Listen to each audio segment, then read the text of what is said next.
As the situation in Eastern Europe grows more intense by the day, the U.S. is pulling most of its staff from the American embassy in Ukraine's capital. The U.S. government is also urging all Americans to leave the country as soon as possible. I want to bring in now Mark Hipp. He is a former State Department official. He'll give us a better sense of what things might look like on the ground in Kyiv right now. So, Mark, thank you so much for joining us. It's a pleasure to be here. So first, talk about what goes into an embassy evacuation of this magnitude.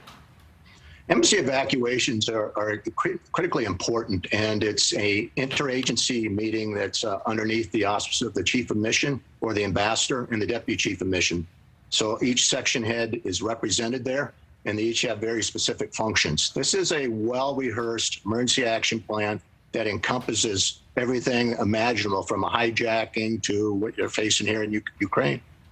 What is the difference in urgency between evacuating most of the embassy versus evacuating all of the embassy? Well, that's the Department of State has always been aware of the conditions on the ground and how they may impact personnel. We love to take care of our people no matter what, and so it's a very fluid process depending on what's actually happening on the ground from an intelligence perspective, from a security perspective, what the host nation can provide a embassy with and consulate with, and what our own resources can do. So it's a combination of different things on the ground to prepare for something like this.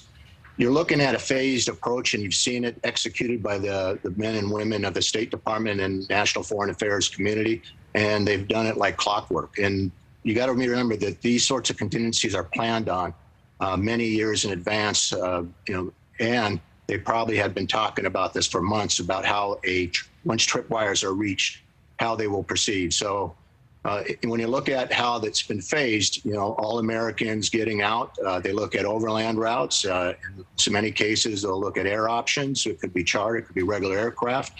And then they look at options if an embassy's by, water. They'll look at those sorts of options.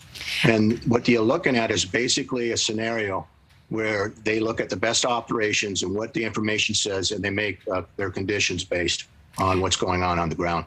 Talk about why we have embassies in the first place overseas in different countries, and what it means when there is no longer an embassy or if no one is there to staff it. Well, embassies are very important to maintain the relationship with the host nation. It could be anything from business perspectives to diplomatic initiatives, and in working cases through like they're currently facing in Ukraine right now. Very large-scale problems. All right, Mark Hipp, thank you so much for making the time for us tonight. We appreciate your expertise. You're welcome. Thank you for having me.